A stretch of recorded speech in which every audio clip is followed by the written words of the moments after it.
सुनो जरा, मुझे सुनो। झूठे आरोप लगाए तब अरेस्ट होने के पहले मैंने नैतिकता के मूल्यों का हवाला देकर इस्तीफा भी दिया, और जब तक मैं कोर्ट से निर्देश नहीं हुआ कोई संविधान पद मैंने स्वीकार नहीं किया। इन तीनों विधेयकों का पुरजोर विरोध करता हूं और गृह मंत्री से मैं ये आग्रह करना चाहता हूं कि ये तीनों विधेयकों को वापस लिया जाए। आइटम नंबर 20, 21 और 22। महोदय, मैं प्रस्ताव करता हूं कि भारत के संविधान का संशोधन करने वाले विधेयक को पुनर्स्थापित करने की अनुमति दी जाए। महोदय, मैं प्रस्ताव करता हूं कि जम्मू कश्मीर पुनर्गठन अधिनियम 2019 का संशोधन करने वाले विधेयक को पुनर्स्थापित करने की अनुमति दी जाए। महोदय, मैं प्रस्ताव करता हूं कि संघ राज्य क्षेत्र शासन अधिनियम 1963 का संशोधन करने वाले विधेयक को पुनर्स्थापित करने की मंजूरी दी जाए।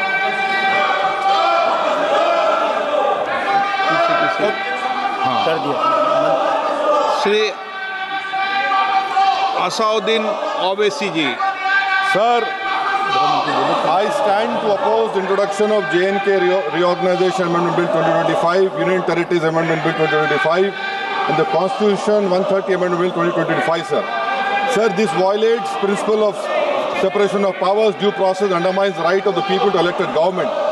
Sir, it gives executive agencies a free run to become judge and jury executioner based on flimsy allegations, suspicions, sir.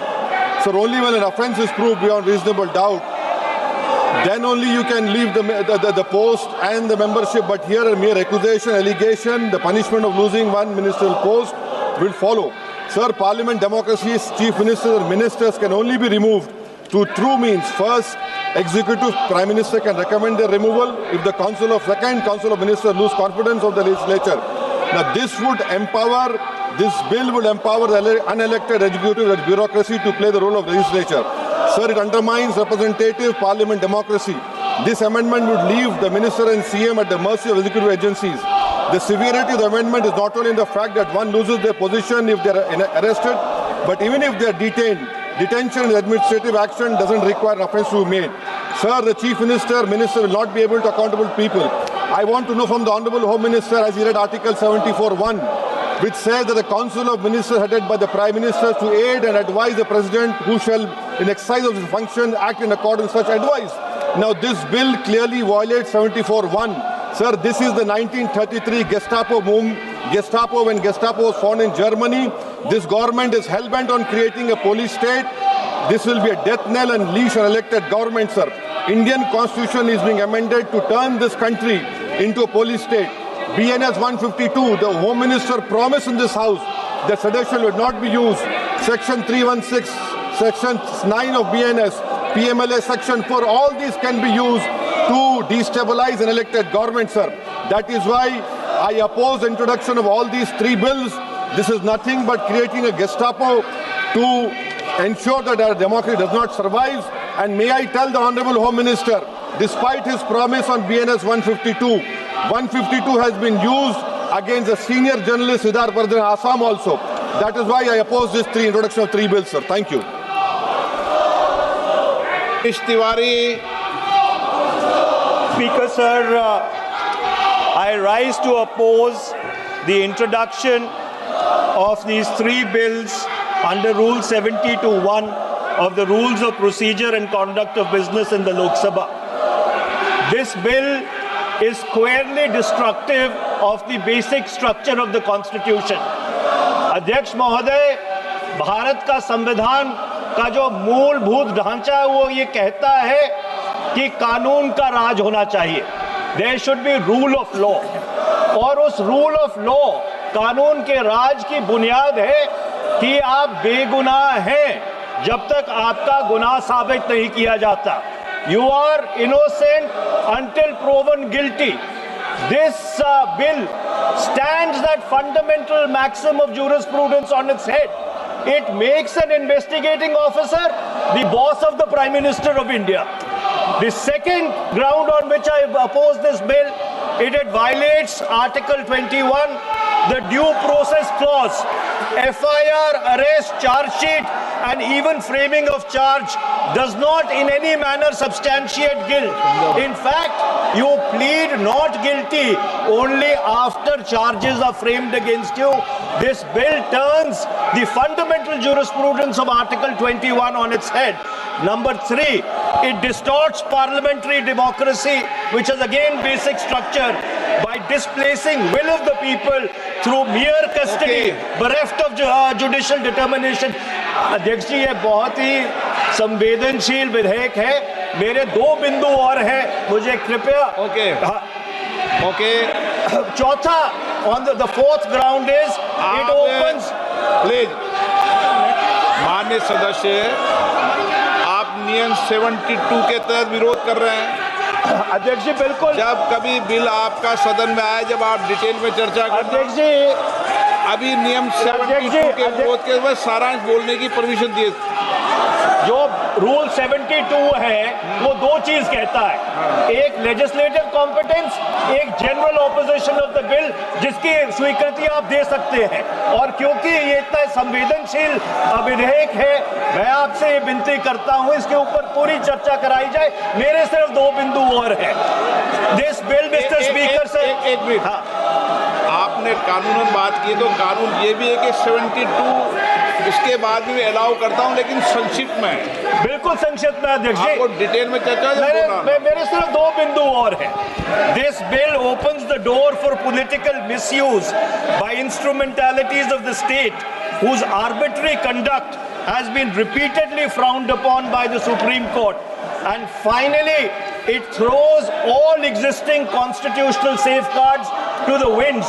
Collective responsibility, judicial review, no confidence motion, and disqualification and conviction. And this makes this amendment excessive, unnecessary, and unconstitutional. इसलिए मैं इन तीनों विधेयकों का पुरजोर विरोध करता हूं और गृह मंत्री से मैं ये आग्रह करना चाहता हूं कि ये तीनों विधेयकों को वापस लिया जाए. Shri N.K. Premachandran.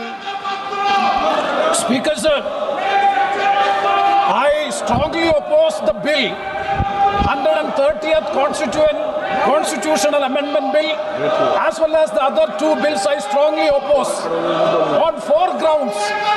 So the first ground is the bills are to be introduced according to the rules and procedure of the House. The bill is not circulated among the members. Yesterday after 1 o'clock we have received the copy of the bill, and I would like to know from the Honourable Minister, what is the undue haste and urgency in bringing such a constitutional amendment bill?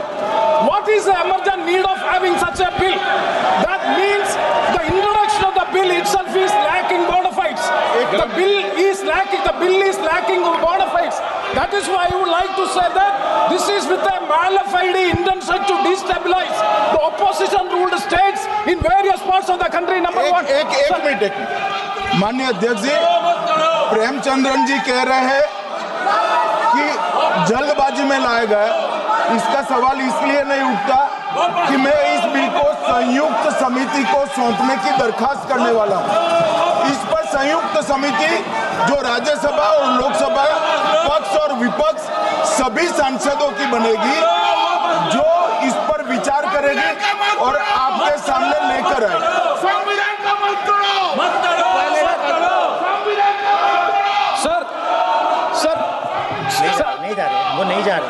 Sir, I do agree with the Honourable Minister, but at the same time, the members are having the right to oppose the bill at the time of introduction. This is the legitimate constitutional right of each and every member to oppose the bill at the time of introduction of the bill. That is being contained. That is the problem which I am trying to say. And the second one is that is disqualification. Shri Venugopal. Sir,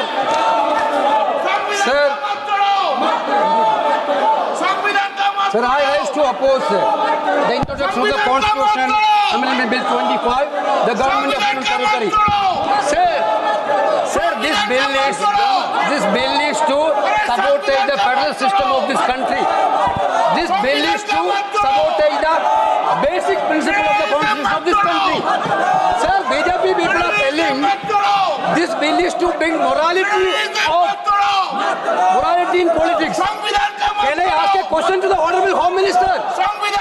When he was the Home Minister of Gujarat, he had been arrested, sir. Whether he took the morality of that point of time, ये विषय नहीं है माननीय सदस्य।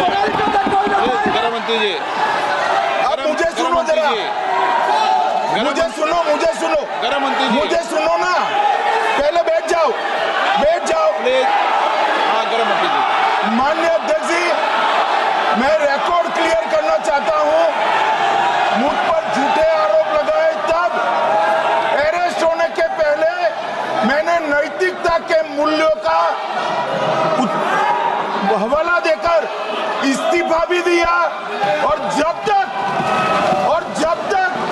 मैं court से निर्देश नहीं हुआ कोई संविधान पद मैंने स्वीकार नहीं किया। ये क्या सिखाते हैं नैतिकता में? मैं तो इस्तीफा देकर गया था और मैं तो चाहता हूं कि ये नैतिकता के मूल्य बढ़े। हम ऐसे निर्लज्ज नहीं हो सकते कि हम पर आरोप लगे और हम संवैधानिक पद पर हैं। अरेस्ट के पहले मैंने इस्तीफा दिया है। माननीय सदस्य, आप बिल पर बोलिए। आप 72 के नियम के तहत बोलिए। sir, this name है, आपका डायरेक्शन है। 19 आप 72 नियम के तहत बोलिए। सर, लाइक नहीं है सर। नियम के तहत बोला आप 72। सर, दिस आपका डायरेक्शन है 19A, 19B। हाँ है। Chapter on call भी है। हाँ। Very clearly telling at least 1 week notice is needed for introduction of bill. Sir, I am telling that this bill is to target the opposition ruling government. This bill is to threaten the people like Nitish Kumar and Chandrababu Naidu. This bill is to blackmail everybody. Sir, my point one. आप माननीय सदस्य, आप 9 चलिए। धर्मेंद्र प्रधान जी बोलना चाहते हैं। प्रधान नहीं यादव। आपके मेंबरों को बिठाओ।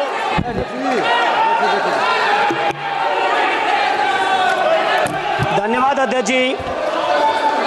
मैं ये जो तीनों के तीनों विधेयक आए हैं, संविधान का 130वां संशोधन विधेयक 2025, 1 मिनट, संघ राज्य विधेयक, देश देख रहा है आपको, संघ राज्य शासन विधेयक 2025, जम्मू कश्मीर पुनर्गठन विधेयक 2025, इन तीनों का माननीय अध्यक्ष जी अपनी पार्टी, अपने नेता आदरणीय अखिलेश जी की ओर से पुरजोर विरोध करता हूं।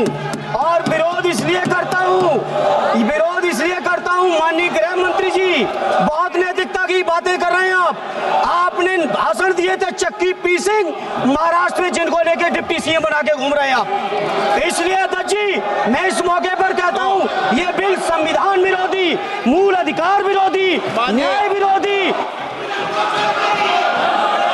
माननीय अध्यक्ष जी, मैं प्रस्ताव करता हूं कि भारत के संविधान का संशोधन करने वाले विधेयक, संघ राज्य क्षेत्र शासन अधिनियम 1963 का संशोधन करने वाले विधेयक और 2019 का और संशोधन करने वाले विधेयक को माननीय अध्यक्ष जी द्वारा नाम निर्देशित किए जाने वाले इस सभा के 21 सदस्य और उपसभापति द्वारा